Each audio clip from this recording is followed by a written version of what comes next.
Breaking news from HDTV.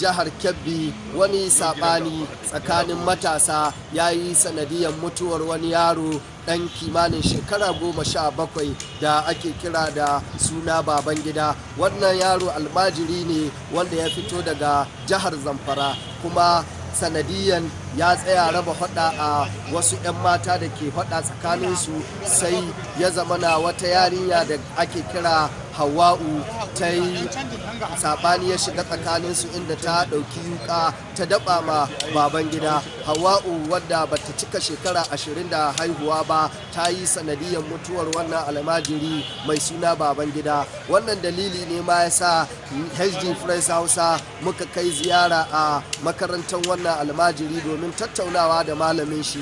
Abin da ya cutura shine an sanar da mu cewa wannan malami ya je Zamfara domin sanar da iyayen wannan yaro, abin da ya sa muka tattauna da ɗaya daga cikin abokan wannan almajiri wanda suna tare wannan matsala ya faru, kuma ya yi muna ƙarin bayani. Sunana Abdul, makarantar Malam Sani, nan gungun sarki.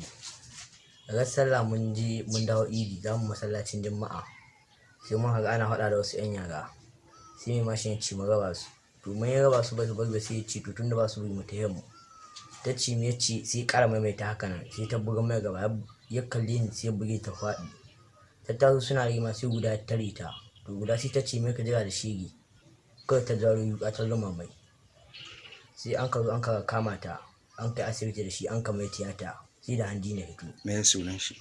Suna ne Babangida. To a lokacin kuna ina ne kai da shi, ina kuma kuka hito? Mun hito nan da makaranta ne, za mu je masallacin na uku. Daidai wurin gidan sansa. Wani rana ne? Ran Juma'a. To ku nawa ne a lokacin? Mu uku. Kun taɓa sanin yariyan kamin wannan karon? A'a. To yanzu shi wanda aka soka ma yuka yana ina? Allah ya mai rasuwa. Kaman kwana nawa da hakan ya rasu? Allah yau dai an kai sati biyu. Sati Ranar sallah kenan? Me sunan shi? Babangida. Ya kai kimanin shekara nawa? Ya kai 16. Mun gode kwarai. Me sunan malamin ku? Malam Sani. Ta mun gode kwarai. Da Garba dan Nana Zamari. Garba ɗan Nana, wani magana da ke fitowa a halin yanzu shine cewa wasu ƙaddarori sun faru da 'yar wurinka wanda ta zama sanadiyan ajalin wani abokin saɓaninta. Menene gaskiyar magana? To a halin gaskiya ban da hakikanin gaskiyar magana, saboda ga lokacin da abin nan zai faru ita da yarinya tana gida zaune har karfe 10 na dare, karfe 9 na dare, sai ta nuna ma uwar nata akwai ɗinkin da ta kai, ana kaman gobe sallah za ta je ta karɓo ɗinki. Uwar ta ce ta bari da safe ta je ta karɓo ɗinki. To sai zan abu ga yaro, ni dai ban da lafiya ina kwanci. To sai ta tashi ta je ta hau mashin, ta wuto nan kan gungun sarki wurin 'yan uwan da sunan da gari ya waye ta karɓi ɗinkinta. To Allah da ikon shi, da gari ya waye ni dai na tashi na je na aika an so min magani na sha, ina kwance kawai sai na ji saƙo da cewa ai ga matsalar da ya samu ɗiyata na game da sun samu saɓani da wasu 'yan mata. To sannan saɓani na ya kai ga muni, saboda abin ya kai ga soke-soke da shi da ita da shi yaro. Na ce da sauƙi, aka ce min to yaro na asibiti. Daga nan nika sai na tashi, ba magana zazzabi zai yi ba tuku, sai na sheko na zo police station, na zo na samu 'yan sanda na bincike su, suka ce min yaro na asibiti, in yi kokari in je in dubu. Na tashi na tafi asibiti, ko da na je dai misalin karfe 5, ina can asibiti tare da uwayen yaro har karfe 8 na dare.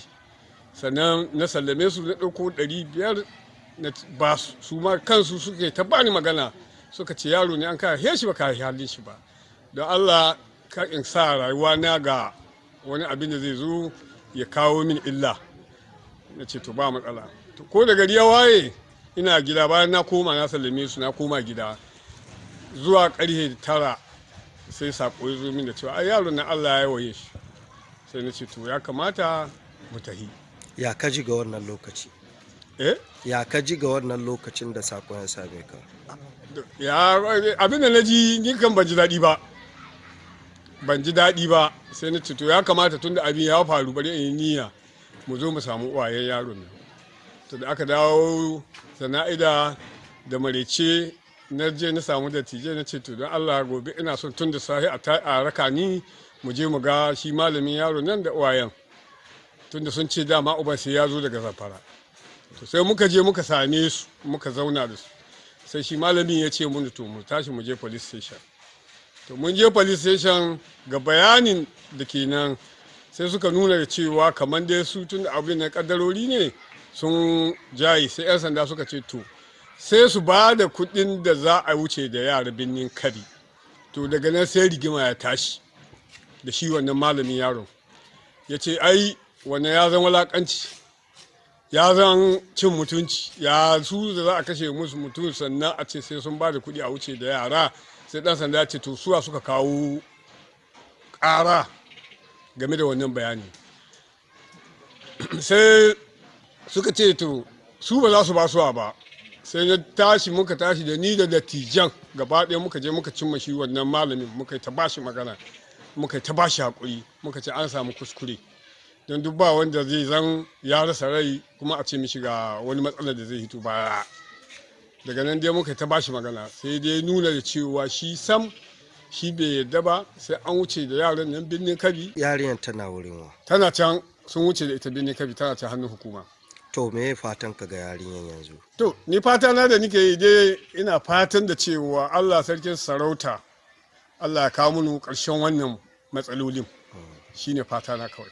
To wani kira za ka yi ga iyayen yaron da kaddarar ta farma? To dama ni kira da nike so in wa iyayen yaro in zo in neme su a horman wannan matsalolin da sun ka faru shine ni kiran da na so in wa iyayen yaron. To mutane na yada cewa kai kaman ka goyi bayan diyanka kayi kaza makamantansu, me za ka ci game da wannan? Ni ban goyi bayan diyata ba abinda zan ci saboda kai tsaye ma na hukuma sun nuna mini da cewa menene abin cewa ga diyata na ce to tunda ta aikata ai hukuma ta tsare ta. Ko ni kai na aka ce yau za a saki yariyar na ina ba hukuma daman ta tsare ta saboda ba cikin ayyacin kanta take ba. Bayan shi ni bai maganar komi da kowa ba. Mun gode kwarai da gaske. Sai dai ana samun irin wannan matsaloli a 'yan kwanakin nan a garin Yawuri tunda a kwanakin baya wani matashi ya taba daba ma dan uwansa yuka akan tulare kuma hakan ya zama sanadiyar rayuwar shi.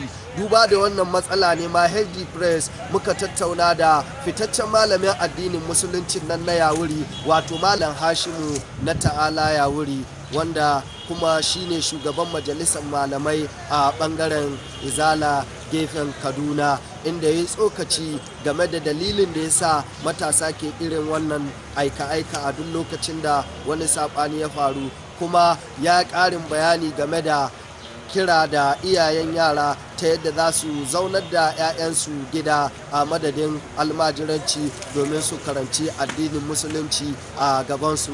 Me kake gani ya haddasa wannan? Wannan akwai abubuwan da suka haddasa su ba wa guda ba. Daga ciki na farko dai akwai rashin tarbiyyar uwaye. Yaro ya zo da abokai mutum bai damu da su ba.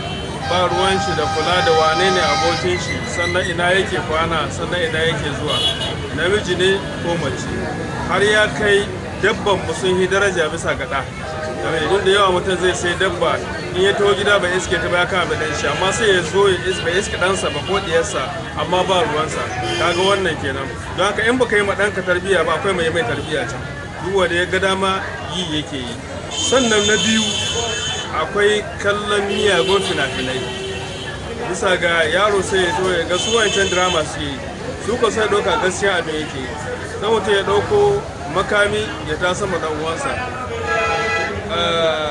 dan abin nan zai halaka shi ko ba zai halaka shi babu ruwan shi sai in abu ya faru sannan ya tabbatar da cewa wannan bala'i ne. So alagawa ta malam mutane na ganin cewa hakan na da nasaba da bara da malamai ke sa yara. Shin kana ganin cewa idan da kamar yadda suke faɗi idan da gaban mahaifinsa yake haka ba zai faru da shi ba? Wannan kuma wata matsala ce ta daban. Addinin musulunci ya tilasta yin bara ne ko ko a'a menene? Wannan wata matsala ce ta daban. Shi dai maganan bara illa dai an faɗi muhajirai asali kenan amma ba wai irin wannan bara na farko ba. Alhakika kowane uba cewa aka yi karantar da dansa in ba za ka yi karantar da kanka ba ka ɗauki nauyin mai karantar da shi kenan maganan wai a ɗauki yaro a kai shi bindi wannan shari'a musulunci bai da wannan ba alal hakika don saboda reno ne aka ba mu kullukum ra'in wa kullukum mas'ulun an ra'iyyati ma rajulun ra'in wa mas'ulun an ra'iyyati wal mar'atu ra'iyyatin baiti zawjiha wa hiya ra'iyatu wa mas'ulun an ra'iyyatiha ما من مسلم يستريه الله يموت يوم يموت وهو غاش لرعيته الا امر الله عليه الجنه dukan kuma su kiyo ne kuma da za a tambaye ku abin da kuke wata ran ta ci a kiyama babu wani mutum wanda Allah zai ba kiyo an ce namiji mai kiyo ne mace ma mai kiyo ce babu wani mutum da Allah zai ba kiyo a zo iske ya zalunci abin da ya kiyo ta ba sai Allah ya haramta mai shiga aljanna kaga waɗannan mutane ba su dauki haƙƙin da Allah ya daura musu ba sai a dauki yaro kila saboda tunanin cewa yaro sai musu yawa ko kuma sai musu yawa sai a ta je a kai ma wani malami shan malamin nan bai kula da abincinsu bai kula da lahiyansu illa karatun ma bai kula da karatun illa dai a ce yana dai da yara misali akwai makarantar da wani malami da na tahin na je ziyara da je na isi yaro barkace ya barkace gashi yunwa ya kace ya so ya halaka shi sai na tambaye malam ya kai wannan sai ce ai tukunyan shi na can kenan wai tukunyan magani na can sai da ce malam da Allah ka bani yaron ga bayan kwana uku na kai shi asibiti Allah ya taimaka yaro ya warke sannan bayan wannan akwai wanda yake shi tsangaya ne yara sun kai nawa karatu ɗaya ake yi amma ba ruwan malami da mai suke faɗi sai dai kurin ya dinga jin suna da yanzu sun tsaye da jona zurtu kawai shi ne karatu shi ko wani da yanzu zai ce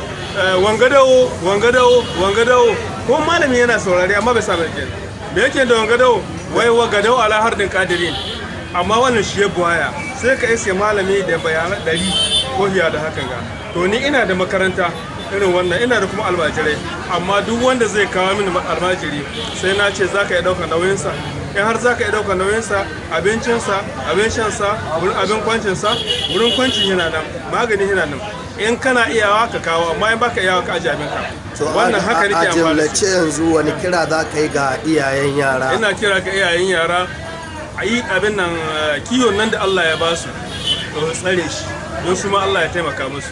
Da farko mutum ya kula da iyayensa ina suke ina za su je wace makaranta za su kai su sannan ya cin abincin yaron me yake ci wasu wane ne abokanansa kaga ya ka tsara wannan yana daga ciki sannan malamin da za ka kai yaro ka tabbatar da cewa ka ɗauki yaro ka kai shi wurin malamin da zai iya karantar da shi wanda zai kula da lahiyarsa amma mafi yawa almajiran da kake gani wallahi suke taimakawa malami ba karatu ake yi ba sai dai ko a ɗauke su lokacin damana ne a kai su kwadigo samu kuɗi su kawo malami ko kuma in kasuwa ne a ce kawai wanda ya dawo sai ya ba da kuɗi kaza to yaro ya je kila ya dako yunwa ma ya ishe shi bai samu ba in ya kayan wani ɗauka za shi ina yau zai kowa makaranta yau za a yi karatu babu shi sai ka iske yara gareji tashan mota ana bin mota don Allah ya sarka saboda Allah kaga wannan duk haƙi ne namu na uwaye wanda ya rataya gare mu amma mun yi suwa. Malam mun gode kwarai da gaske Allah ya saka da na gode. Kuna sauraron wannan rahoto ne daga Ahmad Sarkin Yaƙi a wuri HD Press Hausa daga jihar Kebbi a Najeriya. Breaking news from HDTV.